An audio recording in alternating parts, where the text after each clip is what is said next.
Hi friends, welcome to Mallis Kitchen. Mallis Kitchen இன்னைக்கு நம்ம Maggi Pakoda செய்ய போறோம்.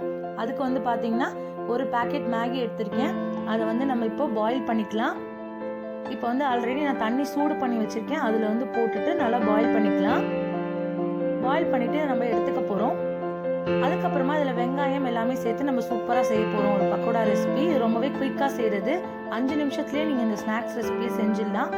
நார்மல் பக்கோடா விட இந்த மாதிரி மேகியில குழந்தைங்களுக்கு ரொம்ப பிடிச்ச இந்த மேகியில வந்து பக்கோடா செஞ்சு கொடுத்தீங்க அப்படின்னா ரொம்பவே விரும்பி சாப்பிடுவாங்க. டிஃப்ரெண்டாகவும் இருக்கும் உங்களுக்கு. நெக்ஸ்ட் தேவையான இன்கிரீடியன்ஸ் எல்லாமே நம்ம எடுத்து வச்சிருக்கோம். இது வந்து பாத்தீங்கன்னா வெங்காயம், முட்டைக்கோஸ், கேரட், அதுக்கப்புறம் பச்சை மிளகாய், இஞ்சி, பூண்டு, கருவேப்பிலை வச்சிருக்கோம். ஃபர்ஸ்ட் வந்து ஒரு பவுல்ல நம்ம பாயில் பண்ணி வச்சிருக்கிற மேகியை ஆட் பண்ணிடலாம். பாருங்க, நான் ஹாஃப் பாயில்டு தான் நான் எடுத்திருக்கேன். அந்த மாதிரி எடுத்தாலே போதும். இப்போ இதுல வெங்காயத்தை வந்து சேர்த்துடலாம். வெங்காயம் வந்து நீட்ட வாக்குல கட் பண்ணி வச்சிருக்கேன், சேர்த்துக்கோங்க. நெக்ஸ்ட் முட்டைக்கோஸ் சேர்த்துக்கோங்க. அடுத்தது கேரட் சேர்த்துடலாம். கருவேப்பிலை சேர்க்க போறோம். உங்களுக்கு வேணும் அப்படின்னா நீங்க கொத்தமல்லி சேர்த்துக்கலாம், கேப்சிகம் சேர்த்துக்கலாம். பச்சை மிளகாய் சேர்த்துருக்கோம். இஞ்சி, 2 பல் பூண்டு. இப்போ இதுல மஞ்சள் தூள் கொஞ்சம் சேர்த்துக்கோங்க. காரத்துக்கு ஏற்ற மாதிரி மிளகாய் தூளும் சேர்த்துக்கோங்க. சேர்த்துட்டு நல்லா மிக்ஸ் பண்ண போறோம். அதுக்கு முன்னாடி இதுல கடலை மாவும் அரிசி மாவும் சேர்க்க போறோம். இப்போ உப்பு சேர்த்தாச்சு. கடலை மாவு வந்து 1 ஸ்பூன் எடுத்திருக்கேன், அதையும் சேர்த்துடலாம். அதே மாதிரி அரிசி மாவையும் சேர்த்துடலாம் கிறிஸ்பினஸ்க்காக.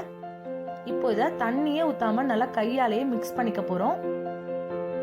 ஸோ நீங்க வந்து தண்ணி ஊற்ற தேவையில்லை. இந்த ஆனியன்லாம் வந்து நல்லா பிசைஞ்சாலே அதுல தண்ணி வரும். பாருங்க, மிக்ஸ் பண்ணியாச்சு. இப்போ வந்து இது எண்ணெயில போட்டு பொரிச்சிடலாம். எண்ணெய் வந்து சூடாயிடுச்சு. நீங்க நார்மலா பக்கோடா செய்யும் போது கிள்ளி கிள்ளி போடுவீங்க இல்லையா, அதே மாதிரி போட்டு எல்லாத்தையும் பொரிச்சு எடுத்துக்கோங்க. நான் வந்து இதுல மேகி மசாலா சேர்க்கல. உங்களுக்கு வேணும் அப்படின்னா நீங்க அதுல மசாலா பாக்கெட் இருக்கும் இல்லையா, அதை கூட நீங்க இதுல ஆட் பண்ணிக்கலாம். ஆட் பண்ணிட்டு பிசைஞ்சிட்டு இதே மாதிரி நீங்க பக்கோடாவை போட்டு பொரிச்சு எடுத்துக்கலாம். பாருங்க, ரொம்ப நேரம்லாம் ஆகல, வெறும் 5 நிமிஷம் தான் ஆச்சு எனக்கு இந்த ஸ்நாக்ஸ் ரெசிபி செய்யறதுக்கு. ரொம்பவே ஈஸியா நீங்க குயிக்கா செஞ்சிடலாம். ஈவினிங் டைம்ல என்ன ஸ்நாக்ஸ் செய்யறது அப்படின்னு யோசிச்சுட்டு இருப்பீங்க, சீக்கிரமாவே செஞ்சிடலாம்.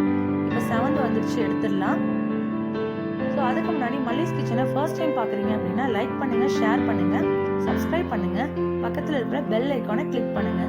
தேங்க்யூ.